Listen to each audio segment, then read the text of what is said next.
also so expensive. Hi guys, welcome back to my channel. So today I have something very exciting for you. We're gonna do kind of a first impressions review on the brand new Natasha Denona Tropic palette. I'm really excited to show you guys how I got this eye look and my thoughts initially. So to start, I thought I would kind of tell you a little bit about it and then we can see the shadows in action. And this bad boy costed me $129. God, I hate myself. But you know, I'm here to test things out for you guys. Hopefully you can learn something, decide if it's something you want to splurge on or something that you're gonna pass on. And I think this packaging is beautiful. It's not too thick, it's kind of slim. It is so pretty. So you have 10 matte shades, and then you have 5, well, I would say 4 shimmers and this kind of like topper pressed glitter kind of situation. So these are some really fun colors. I don't know, this row just like spoke to me. So that's kind of what sold me, this green and then this blue down here. Just, oh my god, I saw it and immediately fell in love with those tones. I don't really have anything like that in my collection, so I thought they were so fun. 15 shadows, and it's 1.5 grams each, or 0.05 ounces. So I just want to quickly swatch some of them for you so that we can kind of see how they all go. I have not used all of them yet. I've just used a few colors, which you will see later on in the video, and see how they performed. But I kind of want to swatch some of the ones that I have not used yet. I'm going to start with this Peach Puff right here in this corner.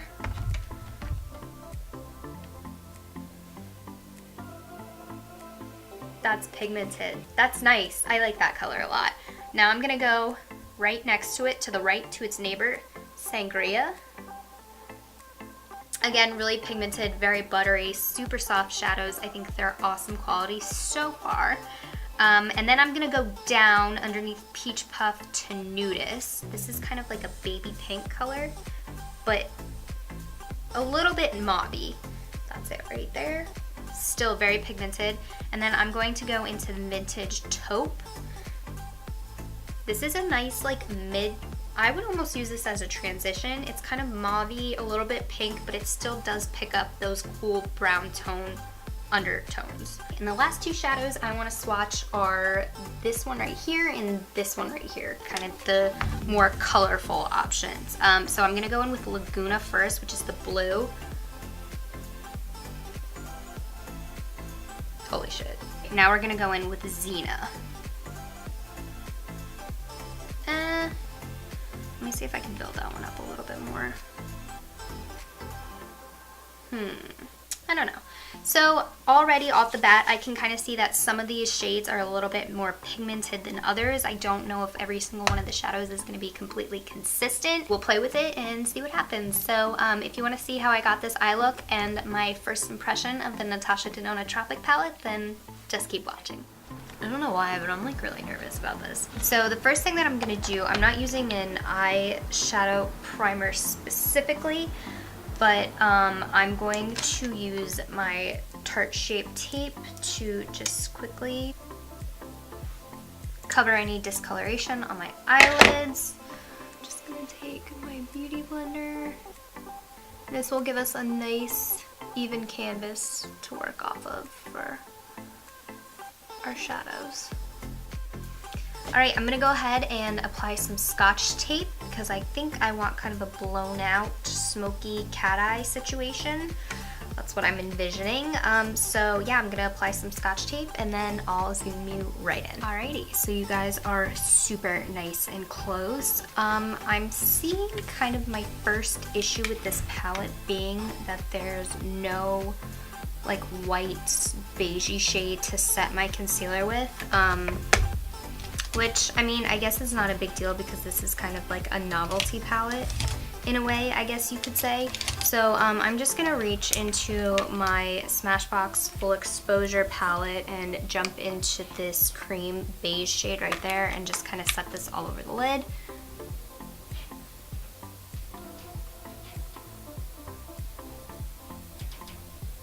so now we are all primed up and ready to start playing. I'm really struggling with what colors I want to use. I really don't know, they're all so pretty. I could stay in this kind of like pinky cranberry quad, or I could use some of these browns and go with like a pop of color. I'm thinking I want to play with the green. I'm really into that green color. So before we start with the green, because that would not be a cute look, I'm just going to take a very fluffy blender brush, and I'm going to go into Pastel Melon. Thankfully there is some sort of natural transition shade in here. This isn't all crazy colors. So I mean, you can really work with this palette. And I'm just going to place that kind of a little bit above the crease, just to lay down an initial shade. Wow, these are so pigmented. I mean, right off the bat, I really like it. This color is really nice. Just like always, laying down that first wash of color to make sure that everything fades seamlessly towards the brow bone. Alrighty, so now we're gonna go in with the color Sahara here.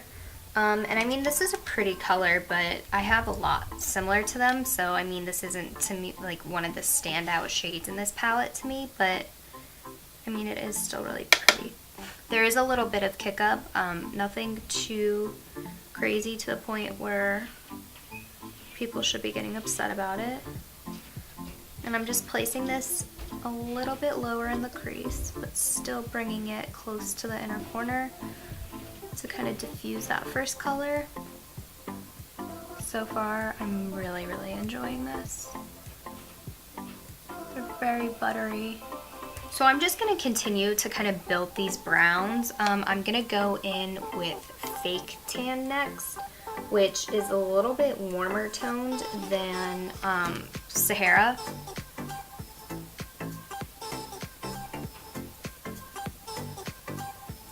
So the next brown shade I want to use in this palette is Cocoa right here, but that's a little bit dark to go in right away. So I want kind of an in-between. So I'm going to reach into my Pure Soiree Diaries palette, and I'm going to go in with Splurge right here. And this will just be that kind of middle shade that we need. And I'm just going to focus this a lot lower and just keep building. I feel like I'm like rushing through this part because I want to play with that green so bad.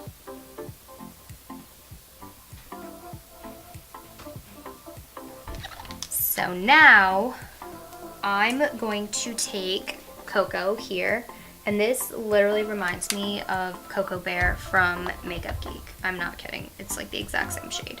So unfortunately I do have a lot of colors like this one already, but that's okay. You can never have too many browns. And I'm just gonna place this in that outer V.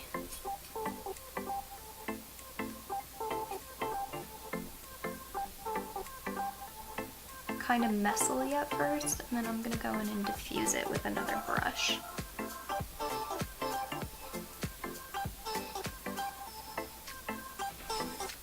These are so pigmented.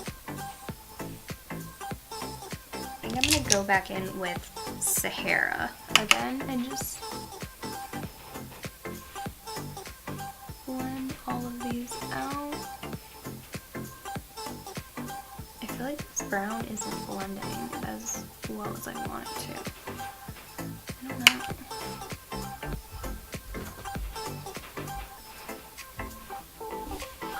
Yeah, that's staying really choppy right there.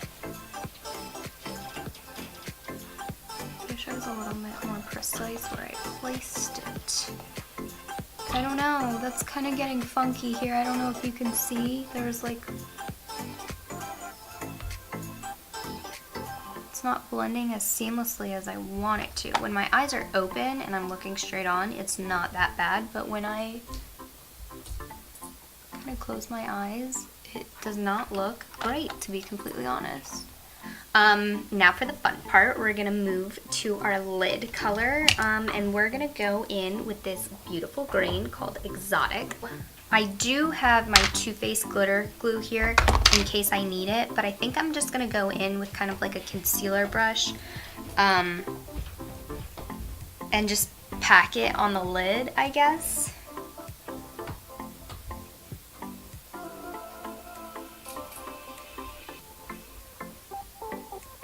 Okay, that is not depositing any color whatsoever. Alright, that's not good. Okay, let's try like a fluffier lid brush. This is pressed so hard.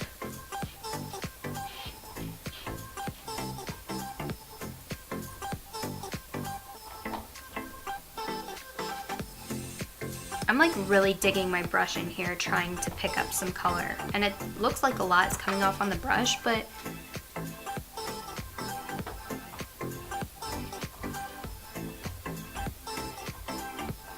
it's not depositing onto my eye.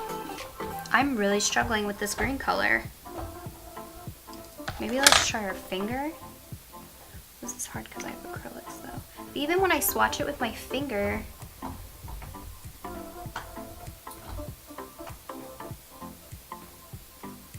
I'm like really packing this color on. I don't know, this is like disappointing to me for $130. You would think that you're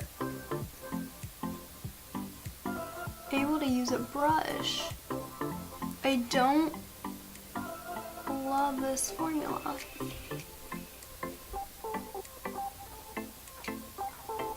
It's really like blotchy. That's not good at all.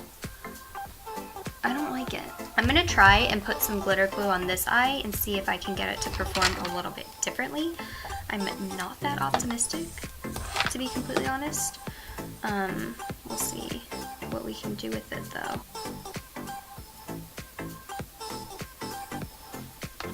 I think the glitter glue is definitely helping.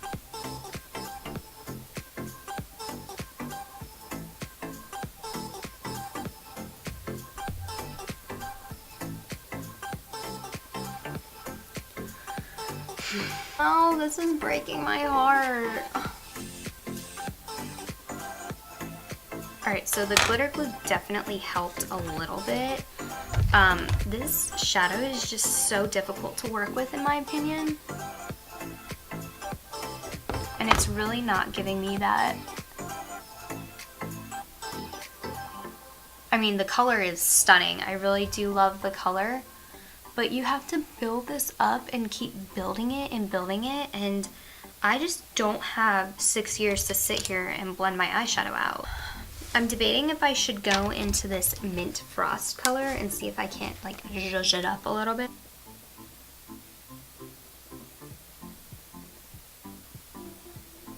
Alright, that is stunning.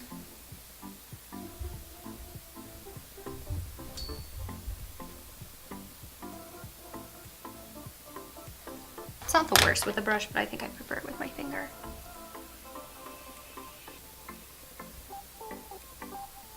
Well, that is a winner. I'm really fearful that this blue is equally as hard. It is as hard pressed, but when you swatch it, this swatches beautifully. This green though is just a dud. If I pay $130, I kind of want every color in the palette to be good, you know? So I kind of want to deepen that outer V a little bit. So I'm gonna go back into my Soiree Diaries palette, and I'm going to take Exotic here, this shade, and I'm just gonna focus this in the outer V. I'm using a very precise blending brush. just want to give my eye a little bit more definition.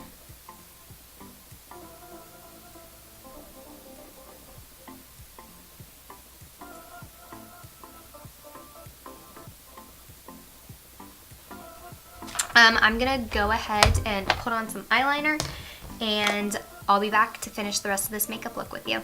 Okay, so I have completed the rest of my face and added some lashes. The glue is still drying a little bit, so pardon that. I feel like with the lashes, I don't hate this as much, and I actually think it looks pretty good. So we're gonna go ahead and finish the lower lash line and wrap up this bad boy. So I'm going to dip back into Cocoa. And I'm just taking this on kind of a pencil brush, and I'm just going to push this close to my lash line but be a little bit messy with it, and I'm only going to bring it about halfway in.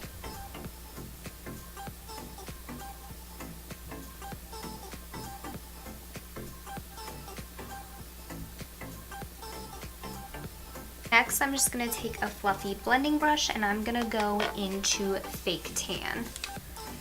And I'm just going to diffuse this color.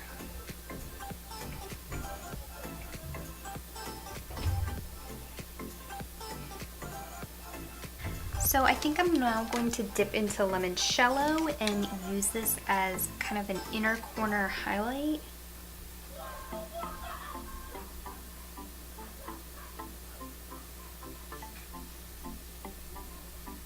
I mean, it's pretty, it's not...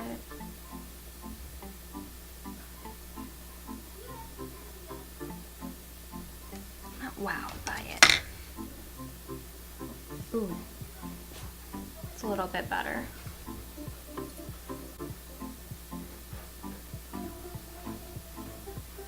And it actually has kind of a green undertone, so in a weird way it goes. Alright guys, so this is the final makeup look that I came up with. It's not my favorite. I don't think it's the best work I've ever done, but I kind of wanted to give you my concluding thoughts on this palette. Again, I love the packaging. I think it's super sleek. It's very sturdy. It feels well made. It feels like a high-end product. I mean, the pans are all double stacked, which is really cool. I mean, I love the idea of this color range. I think it's super fun. It's different. You can tell these blues and greens and kind of purples and yellows. It's the vibe a lot of people are going for this summer. It's kind of in and trendy, so I think that's cool that she came out with a palette that kind of goes along with the upcoming trends for summer. And I do love the variety of mattes in here. I think the mattes are absolutely fantastic. They swatch beautifully. They blend pretty well. I do wish there were some darker colors in here to kind of deepen up the crease a little bit. But like I've been saying, I think this is more of a you go to this palette for specific colors. I don't know if I would use this on a regular basis to do a complete look. But that being said, the shimmers. Let's chat about them. This green, to me, I'm still very disappointed in it. It's pressed so hard that you can't even pick up any pigment no matter how hard you dig your finger or your brush in there, which is really frustrating for me. The colors aren't consistent. It's just not opaque. Did make it work with some glitter glue, so it wasn't a complete fail, but I don't know, I just feel like for the price point, all the shadows should be consistent with the brand, with Natasha Denona's palettes, and she has that reputation of having such fantastic shadows. So it's a little disappointing to me that that one kind of fell short. This Mint Frost is so fun. I love that. I think it's a great topper. I did not try it on its own, obviously, but I think it really just emphasized the green. And if you place it on top of a blue, it'll probably reflect more blue. So I think that's kind of a versatile shade and kind of fun. So I think that before I make a final decision, I definitely want to play more with these shades. Definitely in this kind of like pink mauve area. I think you could really create some beautiful looks with those. So I guess this is not very helpful because the jury's still out. But I guess at this point in time, I don't know if this palette is worth the $129 price tag. Don't kill me. But I definitely need to play with it a little bit more, but that's kind of my opinion and where I'm at with it right now. So I really hope that this kind of first impressions tutorial was helpful for you. So if you enjoyed this video, be sure to give me a thumbs up and subscribe. And if you have any other suggestions, leave them down below in the comments. Thanks guys, until next time. Bye.